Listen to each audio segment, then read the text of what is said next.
Thank you for joining us wherever you are. This podcast episode is brought to you by the Old Ways Actual Play team. This actual play uses the 5th edition Vampire the Masquerade tabletop role-playing rules by World of Darkness. This actual play is performed by adults and in an adult setting. Listeners should know that this podcast is intended for a mature audience and will include strong language and mature themes.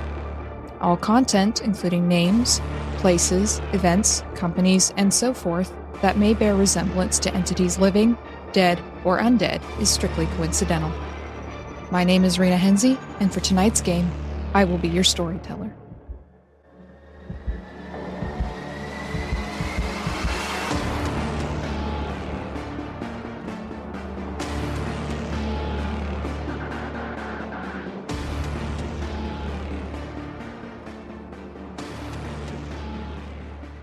Good evening, everyone, and welcome to another episode of the Old Ways podcast, Vampire the Masquerade Chronicle, Blood Moon Rising. I am your storyteller Rena, and tonight we are turning our spotlight towards 2 more members of our coterie, and so let's have them introduce themselves. So, to my right. Hi, my name's Tegan, also known as Rahm the Shaman. And last but not least. This is Tiffany, and I play Alex Giovanni. And we have some things to do. Things and stuff. So you leave the meeting with your fellow coterie members at fairly early in the morning. It's about 2 o'clock.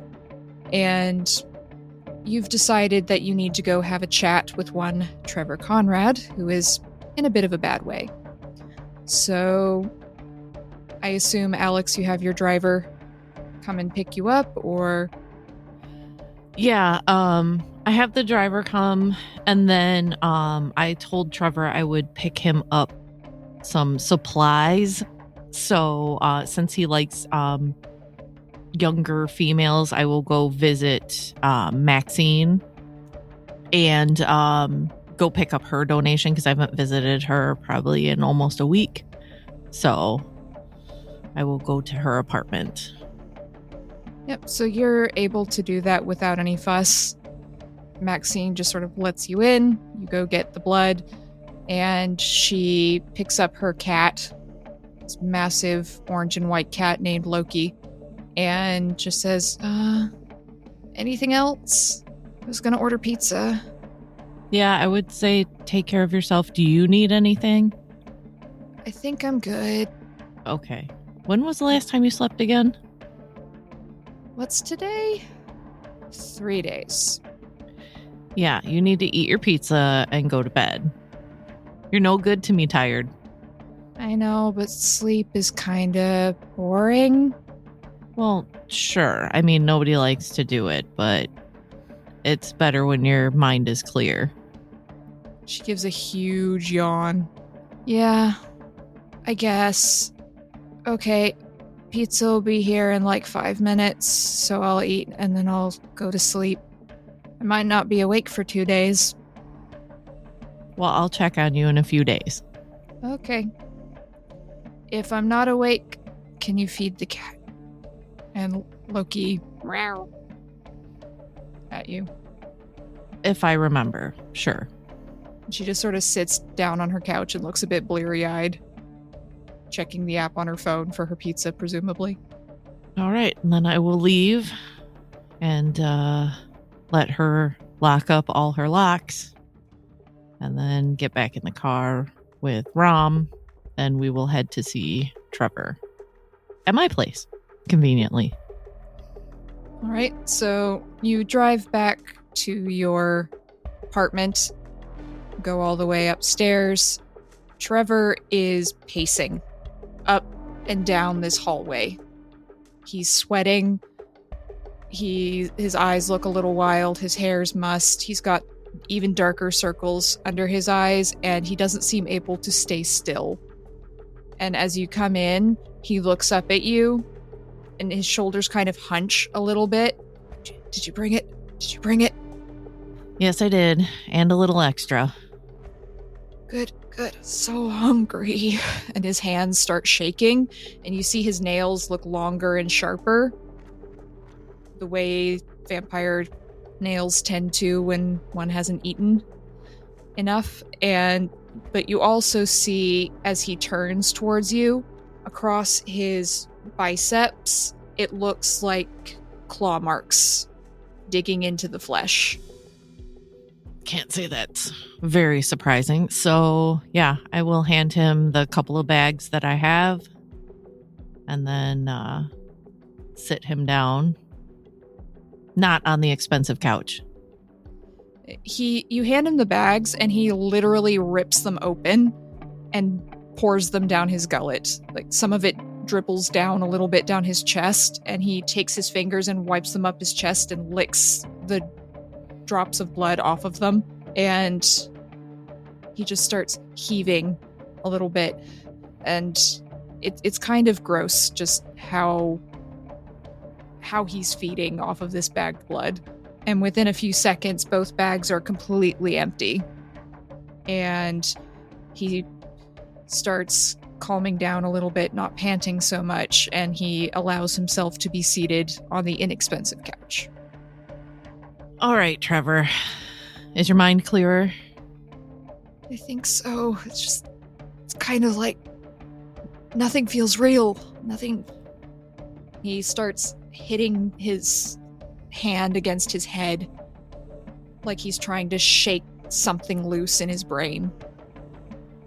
Well, if you want all of this to go away, we need you to answer some questions, because I think we're getting closer to what is causing all of this. Do you think you might be able to stop it? I don't know yet. You have to help me. Okay. First question. Think back to the night the teenagers were killed. Stupid kids, right? Stupid kids. Who supplied the drugs? And he holds both of his hands up to his head, and you see these long nails just sort of digging into his temples. And he doesn't even seem to notice as the nails cut into the flesh.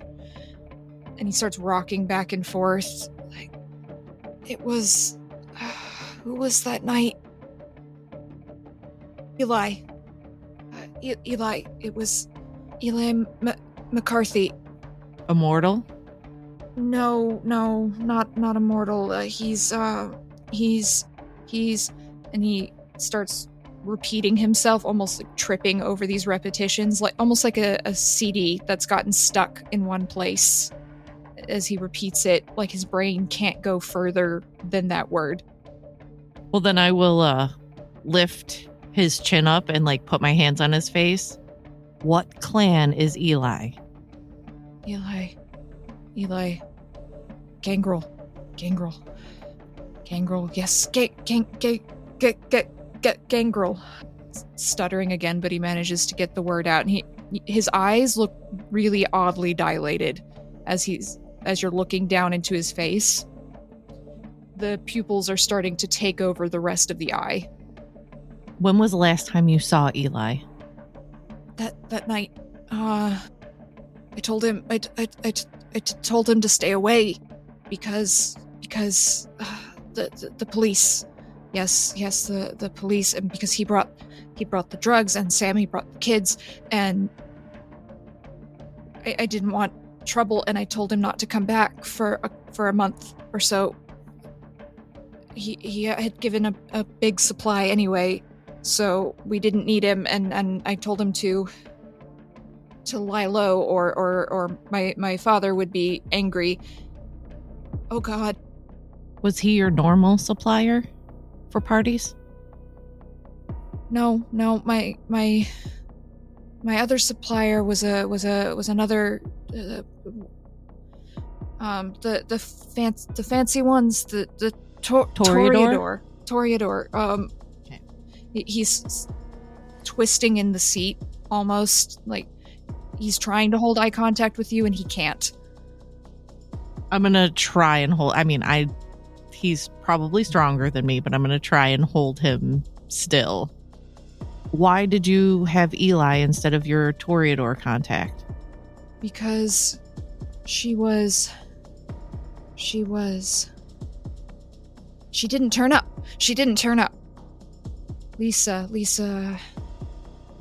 she would, for years, since I started the Blue Orchid, she would bring me all the new drugs because, do you know Lisa Sanderson? She's an actor, like on TV. So she got all the good stuff. And she didn't show up for like 2 weeks, and we needed more. I heard there was this new heroine, and I couldn't find Lisa, and Eli came. He came to the club. Right, so you've been supplying all of the mortals in your club with this new heroine.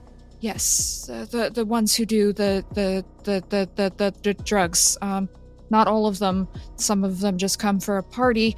But the ones who come for drugs, it gets you really strung out, and it's easier to feed when they take it, because on some of the earlier stuff, it can be cut with bad things. And he looks at you kind of pleadingly, and it's not always good stuff, and sometimes it makes them kind of manic, and then we have to drain them so that they don't run away, or they fight, and that's not good. And this one, Eli said, wouldn't do that.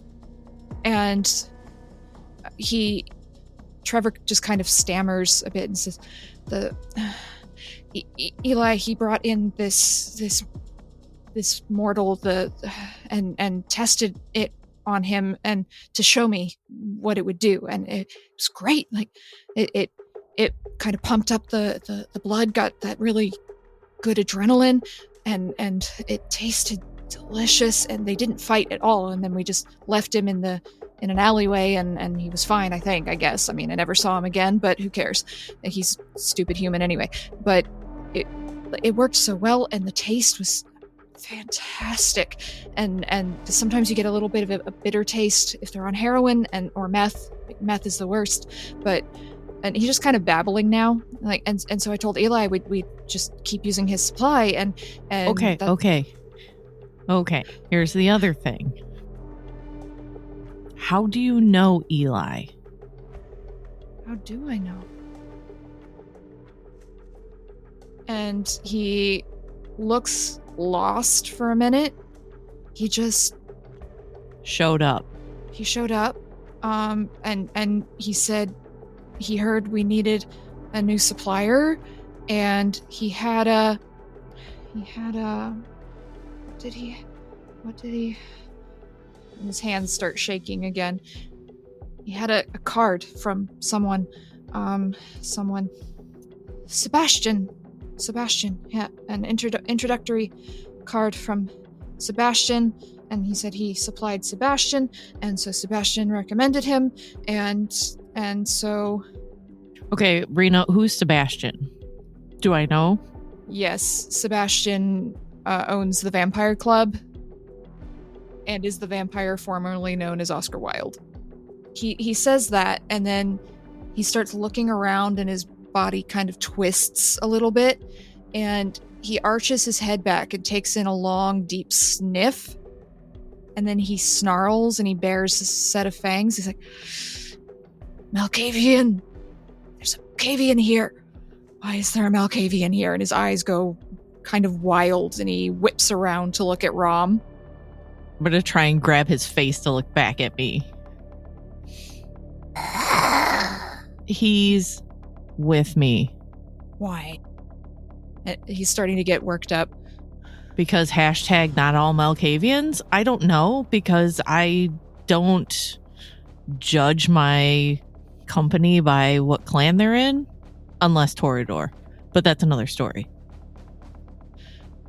They're only one step above the Nosferatu. Why would you keep company with... And he's kind of twisting. He's trying to get out of your grip. Look, I have been taking care of you and keeping you safe. The least you can do is respect me in my place and leave Rahm alone. and he may have questions for you, and you will answer.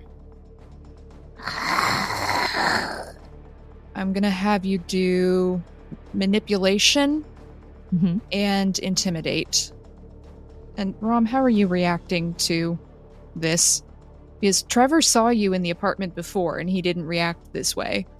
Oh, I'm just smiling in a corner, several feet back from the both of them. Just smiling. Just like, awesome. This is totally rad. This is not terrifying at all. I'm sitting here and I'm just thinking about what specific choices of words I'm going to use to help Alex. I got 4. Okay. So he starts calming a little bit. Sorry. I couldn't sleep last night. Or yesterday. Whatever. I couldn't sleep. It's like living in a dream. The dreams are now here. When was the last time you fed from somebody on that drug? I about a week, I guess, after the club raid. So yeah, about a week ago. Maybe a little more. I still had some, and there's this really, really hot drag queen. Oh, she was good. I'm just wondering if you're going through withdrawals too. Could be, if it's strong enough. The other question I have is, who was the vampire that killed those kids? His back stiffens, and he pulls away. He's like, "Oh, I can't tell you that. That would be bad for business. No." Oh, but you can. Tell them. You really can. Don't tell me what I can and can't do, Malkavian. You wouldn't understand. Tell Alex what they want to know. So are you using Mesmerize? Yes. Oh, yes. So first you're going to need to give me a rouse check.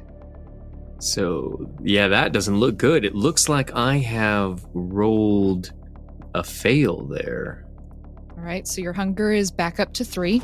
Ooh. You're not sure what it is, but you're starting to lose a bit of your control again. It's just stupid Ventrue. How dare they look down on your clan? How dare he look down on you just because you're a Malkavian? Don't they know what kind of powers you have?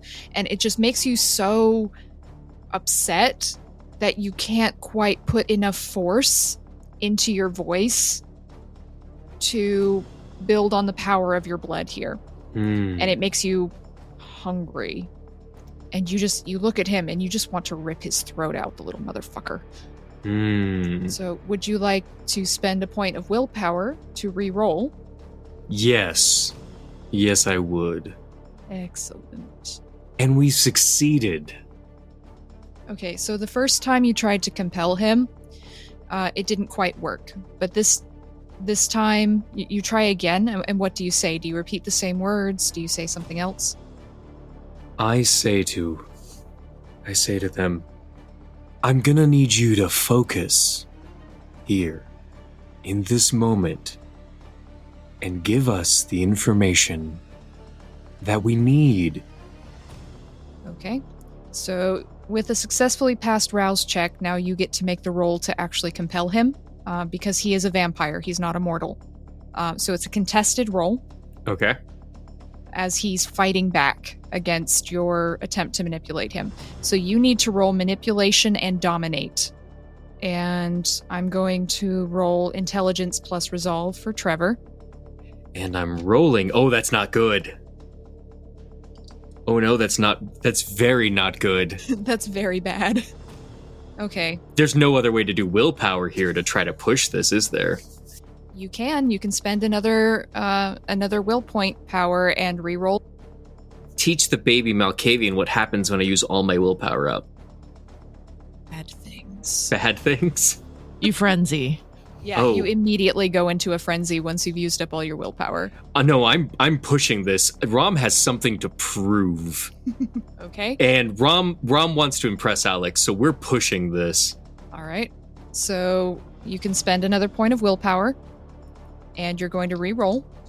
And I'm going to roll for Trevor over here. You're contesting Trevor, so you just want to beat Trevor's number of successes. And I'm going to say good luck. I say to Trevor, listen, you little shit. We're trying to help you. A messy critical. Okay, well, Trevor got 3 10s Oh and no. an 8. Oh no. What does that mean? So he beats you. So what happens is you say, now listen here, you little shit, and his eyes turn completely black.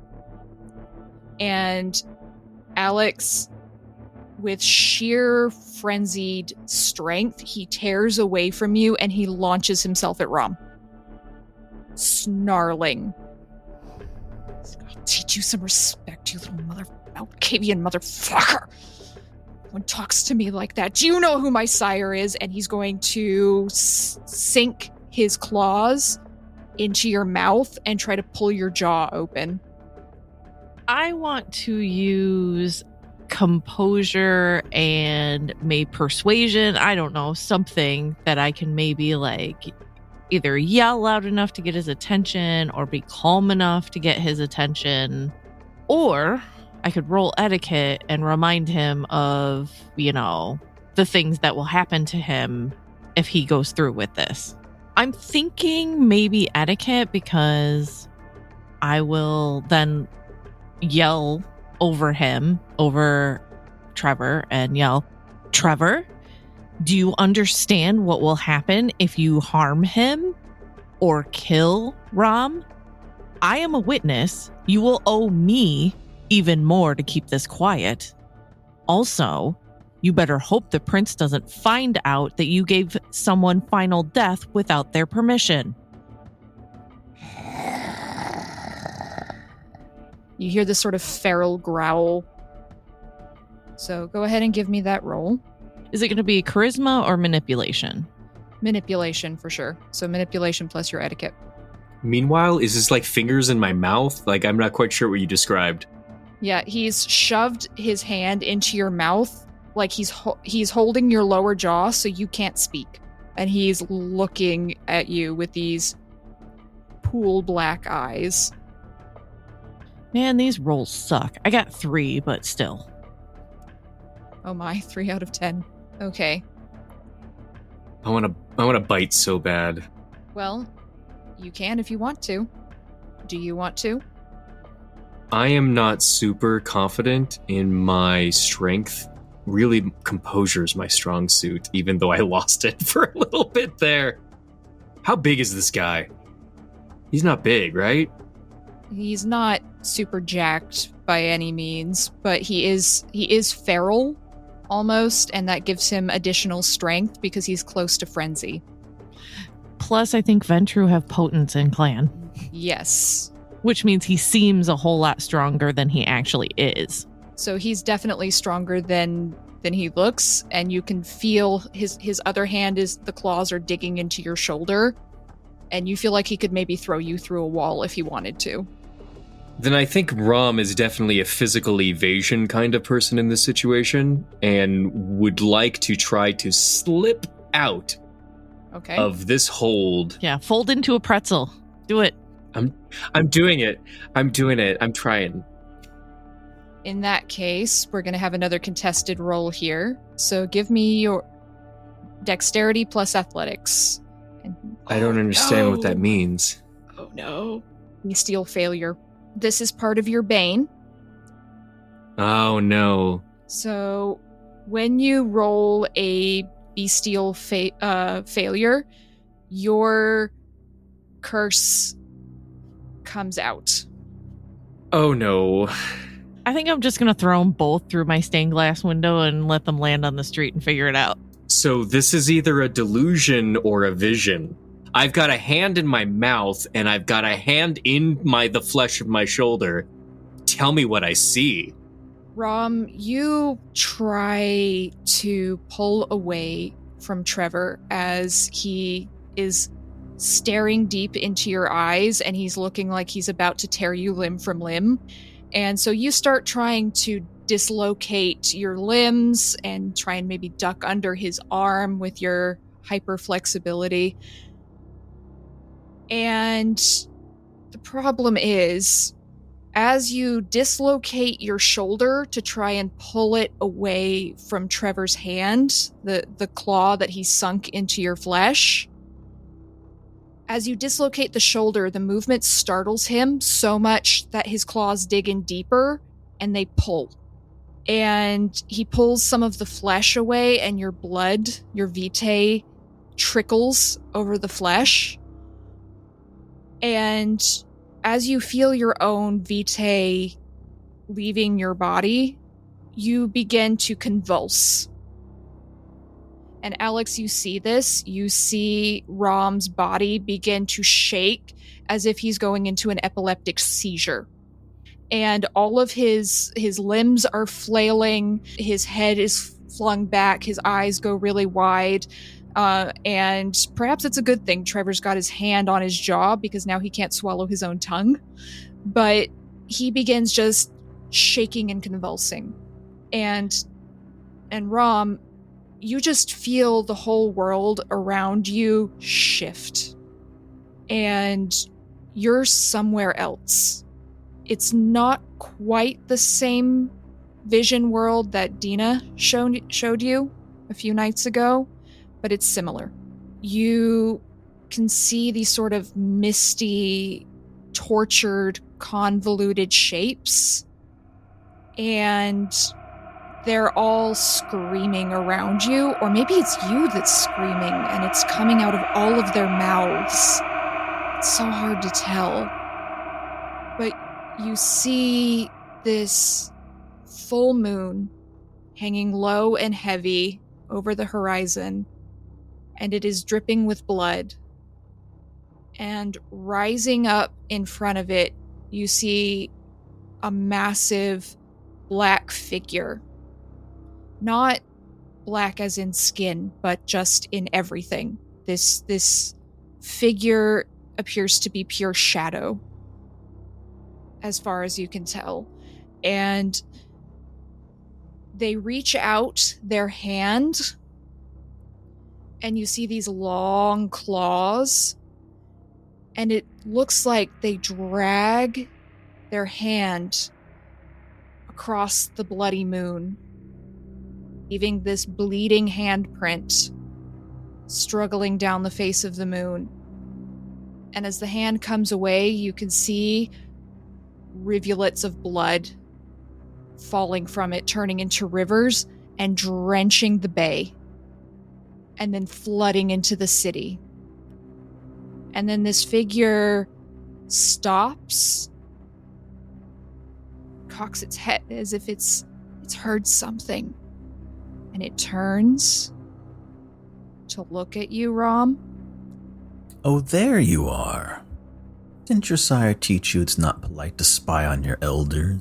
And you just see these burning, bright, red eyes in this figure of shadow as it expands and expands to fill the San Francisco horizon, blotting out everything except for this hideous red moon with this bloody handprint dragged down it. And it says, "Oh, no, you don't." And it flings its arm out towards you, and the blood comes flying at your face, and suddenly you are coated in this thick, heavy red blood. It's pouring down your face, down your body, it's swirling around your feet, it's dripping into your eyes, it's filling your nose, it's filling your mouth, your ears, everything, and yet you can't stop hearing the screaming, even though it's filling your ears with blood, and it tastes horrible. Oh God, what is this? And you hear this creature, or whatever it is, laughing. I'll be seeing you, Ram. and you snap back into reality, if that's what it is, with Trevor holding on to you and Alex standing there. And Alex, you see Rahm's eyes shoot open, but he is still convulsing.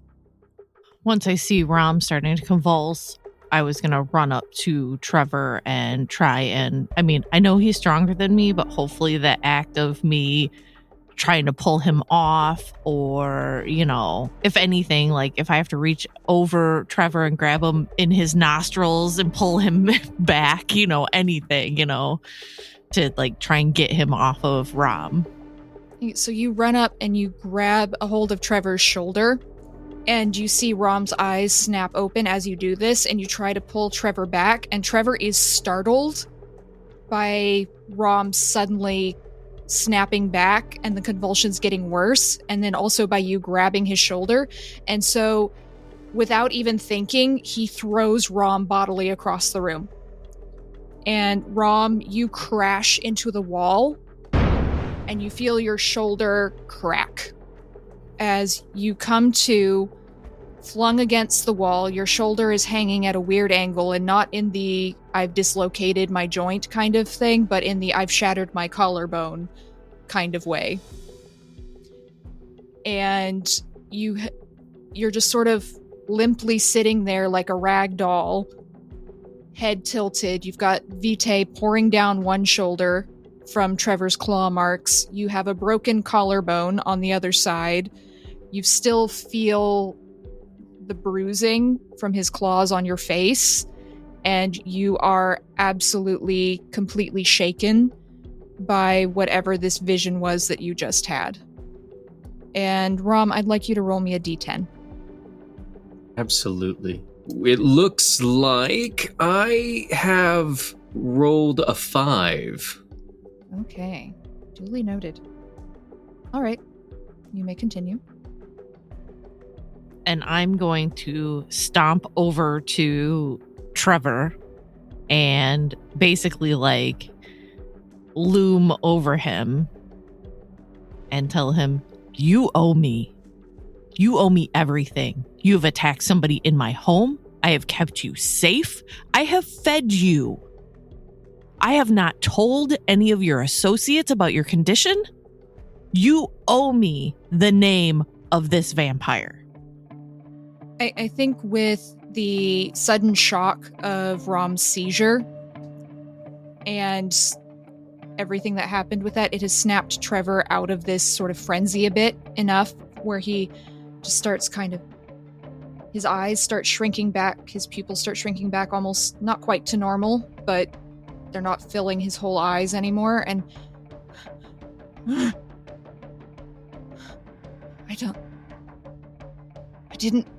don't know what came over me. I didn't. It. Okay. The vampire, Frank McCoy. Call him Frankie. He's another Ventrue, okay? He's a Ventrue. And he's with the San Francisco PD. And he was in line for commissioner last I heard, but I don't know. I haven't heard from it since. It was he couldn't be seen there. What is in my head? Oh God, what is in my head? Make it stop. Make it stop. And he just starts hitting himself in the forehead over and over with his fists. Look, are there still some of those drugs at your club? Yeah, it should be. We're almost out, and I haven't seen Eli because I've been here, but we should have some. Or maybe he made a delivery while I've been gone, I don't know. Well, maybe we need to make a trip. All of us? And he looks side-eyed over at Rahm. Yes. Rahm's just gonna like spit like ow. Yeah, I'm not okay, I can do it. I can and then just like crack. their shoulder, trying to figure out if it can go back into place, or oh no. We can't do it tonight anyways. It is too early or too late, depending how you look at it. We all have to rest. And Trevor, don't make me chain you to the floor. It might be better if you... That can be arranged. Yeah, I like chains. Let's do chains. Rahm, why don't I have my driver take you home so you can take care of yourself, and I will pick you up tomorrow evening. Are you sure you're gonna be safe here with them? We'll see. It's either that or we release them in the public. Yeah, I can see that going a couple ways. Look, I don't mind staying, but if you want me out of here, I'll take it. I'll take the out. It's your choice. Are you going to tell them about your vision, or are you keeping that to yourself? I don't know if it was the snapping or the pain, but when he was on me like that, I saw something. At least I saw someone. It was, remember when we were at the bar? Remember Dina? Yeah. It was like that, but fuck. It was this void of a person, just without detail or color, but with long claws and red eyes. And they said something. I think they saw me. I don't know. But you're not gonna go chase down anybody by yourself, right? No, that would be foolish. Well, okay. Well, I mean, you know, when in the company of fools. Yeah, I think I'm gonna go. We have members of our coterie that can fight, I guarantee. I can... Wait, okay, hold on a second. Just like... I mean, I can fight. Like, it's just like not what I... it's not my forte. You're also not a bruja. Yeah, that's true. Hey, do me a favor though. Like, hey, if you talk to the others, tell them like I totally held my own on that. Because that would just that'd be really fucking great. And we got the name. Indeed. We did it. Yeah. And I just spit out like a piece of like my cheek lining that I bit through at some point. Yeah, go Team Ralix. Yeah. So, Rahm, this is very important. Did you or do you give Alex any of the imagery you saw in your vision? Do you give them the image of the moon and what happened with all of that? Oh, with the claws, the long claws through the blood moon and the gushing and the covering of blood. And I was contemplating having Rahm just vomit their last meal up at that moment. That was very visual. And the blood, because for one, the blood was nauseatingly bad tasting and foul tasting. So, Alex, Rahm tells you about what they saw with the moon and this claw hand being dragged through the blood. I want you to give me a roll here. So you're going to give me occult plus intelligence to see if you make a connection. 6? Okay, yes. With 6 successes. And I believe 3 of them are 10s, is that correct? That's what it looks like. All right, so that's a critical. So this is a good one to pass. All right. You hear Rahm describing this vision, and it doesn't quite click for you. until he starts talking about, tell them I held my own, and, we're a great team, and you're going, yeah. But in the back of your brain, things were working to fit pieces together, and something clicks with the imagery of a hand. And one particular group of vampires who tend to go under the title of the Black Hand. I was hoping you weren't going to say that.